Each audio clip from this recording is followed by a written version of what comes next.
Ahí lo tiene, pero no queremos que se quede usted en que esto se trata nada más de un asunto de si es popular o impopular la medida del gobierno. Esto tiene raíces y tiene historia.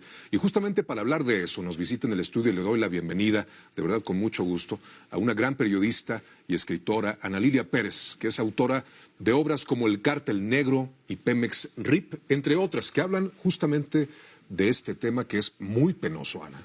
Primero, bienvenida, ¿cómo estás? Muchas gracias, gracias por la invitación. No, al contrario, gracias por aceptarla. Y es justo para hablar, mire, aquí tengo Pemex RIP. Y digo es muy penoso porque Pemex era el orgullo de los mexicanos, era la gran empresa de la nación.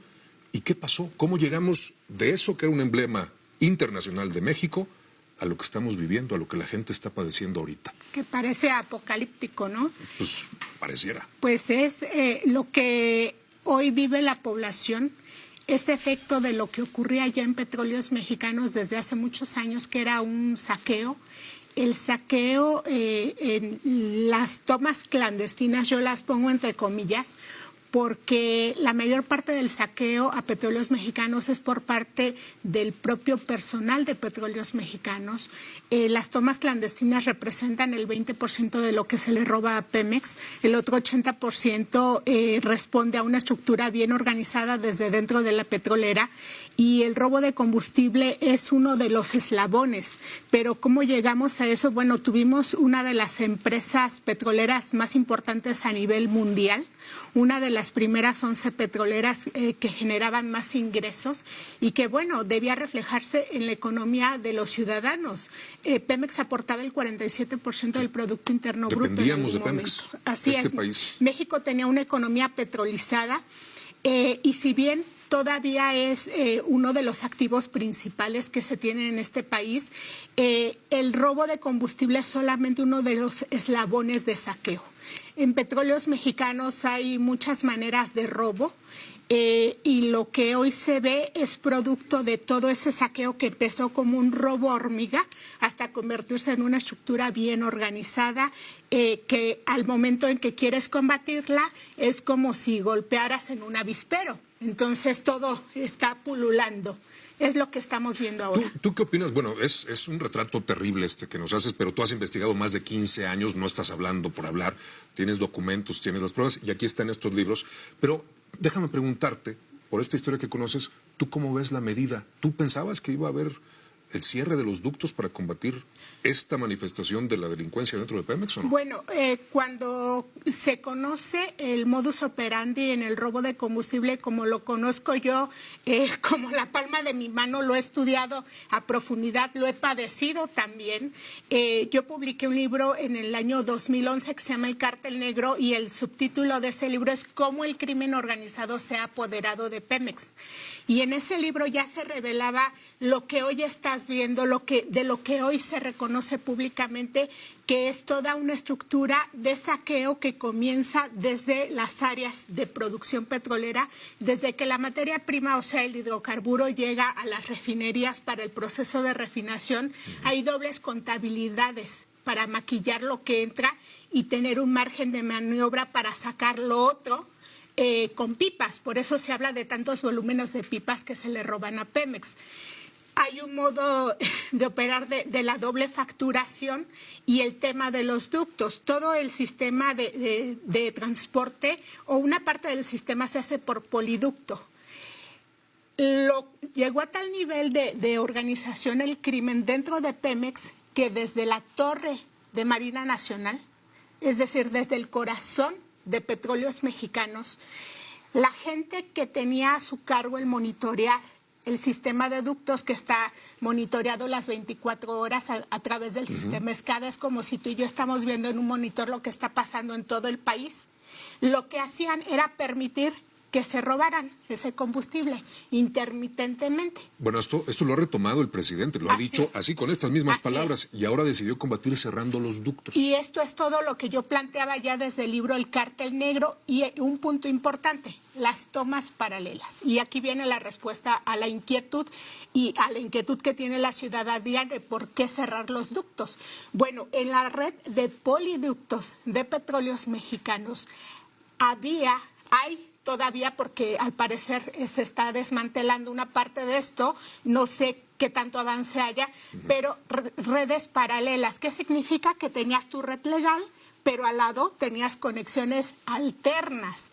¿Quiénes realizaban esas conexiones? El personal de Petróleos Mexicanos. Una pregunta, ¿un plomero muy avesado, muy hábil, puede manipular una tubería de este tipo? No, por supuesto que no. Y un ciudadano común no sabe dónde se ubican los ductos de Pemex, ni sabe dónde, en qué tiempo va a correr tal o cual hidrocarburo.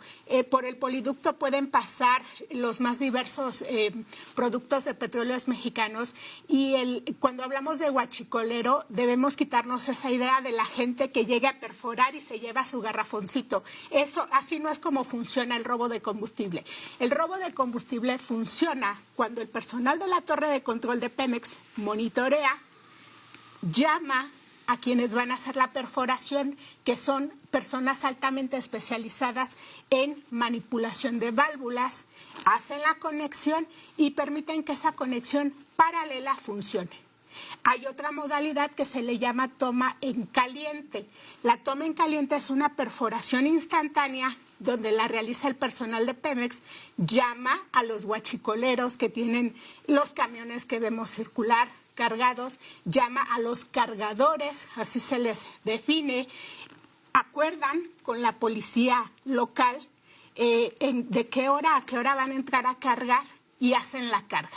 Así es como funciona el robo de combustible y lo peor, gran parte de ese mercado negro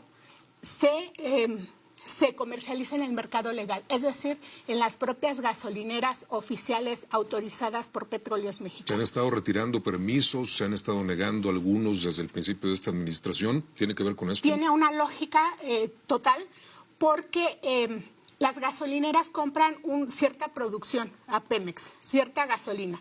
Cuando una gasolinera deja de comprar o de plano no compra y sigue funcionando es porque todo lo que vende es robado. Y así es como se identifica a las gasolineras. Los reglamentos para empresarios franquiciatarios de gasolineras de Pemex les exigen, por supuesto, que todo lo que comercialicen debe ser legal. Pero lo que comenzó a ocurrir en muchas áreas era que el empresario, en vez de comprarle a Pemex, empezaba a comprar a los ordeñadores, que a veces eran los propios transportistas de Petróleos Mexicanos, o compraba una parte a Pemex y otra parte a los ordeñadores. Los estados que estamos viendo afectados, que son básicamente 6, digo, hay problemas en otras ciudades, pero a nivel de estado son 6. Guanajuato resalta mucho, ahí está la refinería de Salamanca, pero tiene que ver, de acuerdo a tu experiencia y tu investigación, ¿estos territorios están vinculados a este tipo de tráfico? ¿Es porque ahí se daba más? Es una de las hipótesis que se ha manejado. Sí, completamente. Estado de México, por ejemplo. Te podría decir que la refinería de Salamanca es el origen del huachicol en México. Y el huachicol no comienza con el robo de gasolina, sino de asfalto. ¿Por qué de asfalto? Porque era lo más fácil de comercializar. ¿Quiénes lo comercializaban? Los propios transportistas de pipa, que eran a quienes se les encargaba movilizar este producto. ¿Quiénes eran los transportistas? Empleados sindicalizados de Pemex. El ser chofer de pipa en Petróleos Mexicanos es uno de los puestos más cotizados. El líder del sindicato petrolero, por ejemplo, tiene un puesto de chofer de pipa.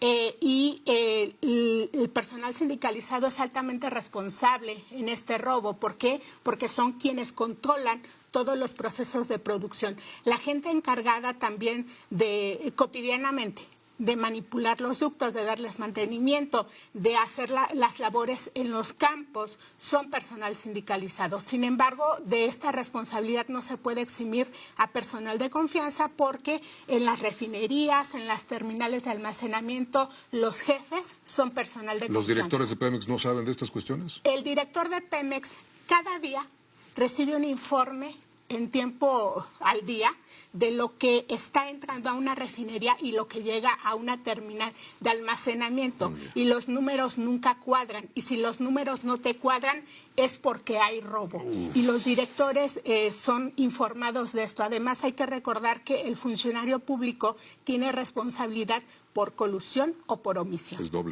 doble y es gravísimo. De eso le hablábamos. No queríamos y no queremos que se quede usted con la impresión de que esto se trata nada más de si es magna o si es premium, de si hay o no hay.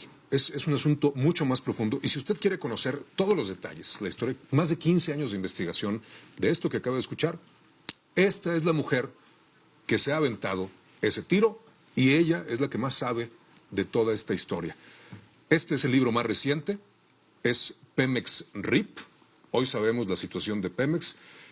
Es editorial Grijalbo, Vida y Asesinato de la principal empresa mexicana. Lo que antes era Orgullo y hoy usted acaba de escuchar en lo que se ha convertido. Así que estamos hablando de una medida que puede ser impopular, pero de acuerdo a todo esto que nos ha revelado, a todo esto que has investigado, que está documentado, es ineludible. Bueno, yo sí quisiera que la ciudadanía también hiciera conciencia de que cuando hablamos de huachicol no estamos hablando de comprar o no algo barato. Estamos hablando de violencia, de muerte, de sangre, estamos hablando de crimen organizado al más alto nivel. Entonces, considero que la cruzada contra el huachicol no debe ser del gobierno, es una cruzada de toda la ciudadanía. Pues ahí está. Con esa frase que me parece una imagen muy poderosa porque tenemos responsabilidad en todo lo que tiene que ver con la vida pública. Lo dejamos. Muchísimas gracias, Ana, de verdad. Apreciamos mucho, sobre todo tu trabajo. Hay que ser valiente para sostener una investigación así. Que estés muy bien y te esperamos próximamente porque es algo, usted lo entenderá, que va a seguir dando de qué hablar. Muchas gracias. Con todo gusto. Mucho éxito. Gracias.